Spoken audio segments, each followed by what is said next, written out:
Hola clase, soy señor Maresca. Well, before I begin today's video lesson, I would like to thank Lauren Stevens, who brought me these really nice hats from Las Vegas. And I'm sure some of you have wondered in the past, what does Las Vegas mean? You know it's a Spanish word.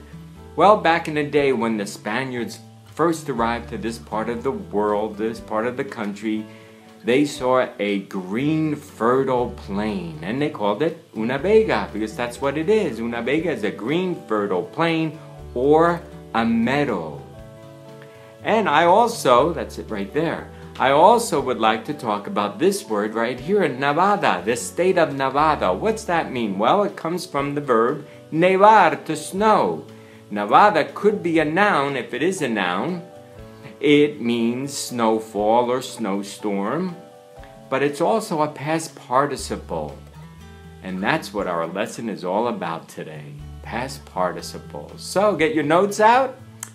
Let's begin the lesson. Gracias y nos vemos en clase. Si ustedes tienen preguntas, en clase. Okay, señoritas, let's begin by finding out what a past participle is. Well, as you can see right here, a past participle is or indicates a past or completed action or time.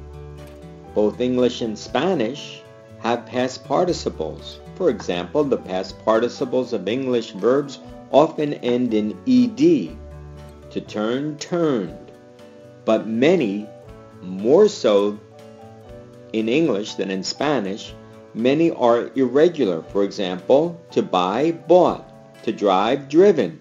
Maybe somebody can tell me the past participle of to go. Maybe somebody can tell me the past participle in English now of to swim. How do we use past participles? In Spanish, as in English, past participles can be used as adjectives. They are often used with the verb estar in Spanish to describe a condition or a state that results from an action. Like other Spanish adjectives, and you need to remember this, señoritas, all the time, they have to agree in number and gender with the nouns they modify. For example, en la entrada hay algunos letreros escritos. In español, escritos is the past participle, and it means written. Then we have, tenemos la mesa puesta y la cena hecha.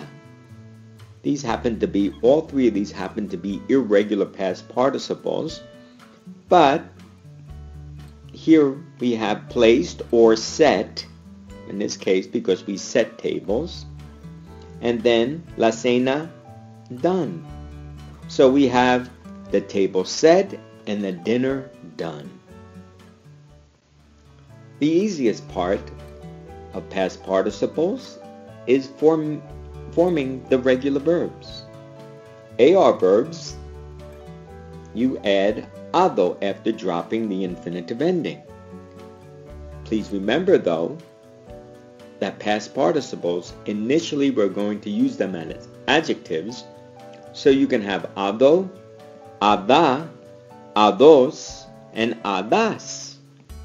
Depending on the noun it modifies. ER and IR verbs will use ido after you drop the infinitive ending, and once again, we're going to use these as adjectives, so you can have ido, ida, idos, and idas. So here's your three verbs: bailar, bailado; comer, comido; vivir, vivido. So here we have an example. And as I stated before, past participles can be used to describe a state or condition or result of an action. For example, voy a lavar el carro. I'm going to wash the car. After you finish washing the car, you can say, ahora el carro está lavado. Don't forget, lavado will be modifying carro, so it ends in an O. Once again, we use past participles as adjectives to describe a state, a condition, or a result of an action. Voy a cerrar la puerta. And after you close the door, you can say, ahora la puerta está cerrada.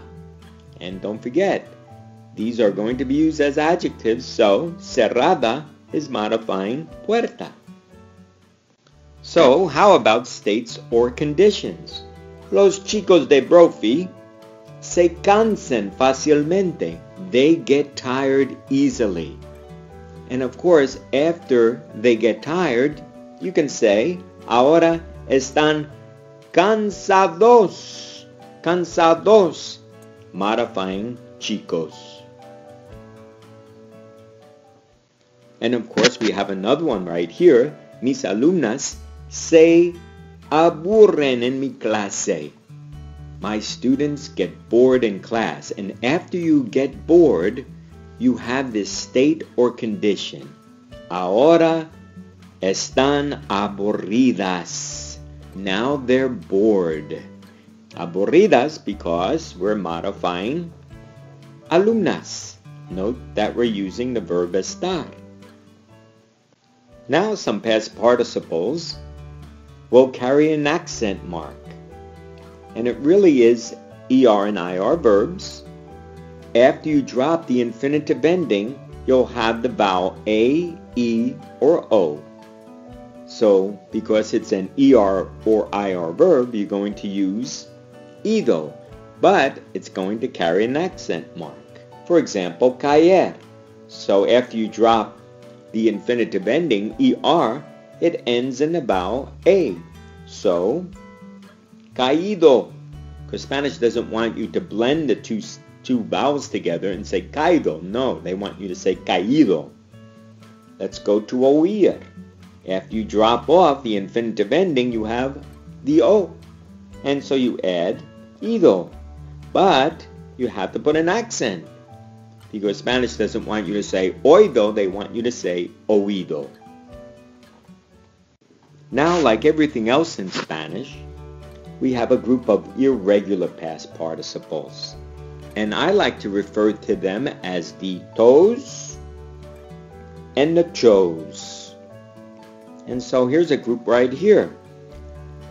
Abrir is an IR verb, however the past participle is not IDO, it's a to. They see it as an IR verb also, but the past participle is not going to be IDO, it's a cho. So really we have two chos, dicho, hecho, and the rest will be a to. Please jot down the meanings. For example, abierto could mean open or opened. Dicho means said. Also, I forgot to write this down, told too. Descrito, described, descubierto, discovered, escrito, written, hecho, done. But we're not through yet. We have another group of irregulars. We have, all of these are the tos. And so, we never use the ido with these because they're either IR or ER. We're never going to use IDO. We're going to use to. So, muerto, coming from morir, died. Poner, puesto, placed or put. Resolver, resuelto, resolved. Romper, roto, means broken, because romper means to break. Ver, visto, seen, and I'm sure you've seen some signs in Spanish with the word visto in it. Volver is vuelto. So I'm going to give you a couple of examples. Once again, a state, condition, or result of an action. That's how we use past participles as adjectives. So, voy a abrir la ventana. I'm going to open the window. And after you're done with that, ahora la ventana está abierta. Abierta. First, abrir's past participle is abierto. It needs to agree with ventana because that's feminine.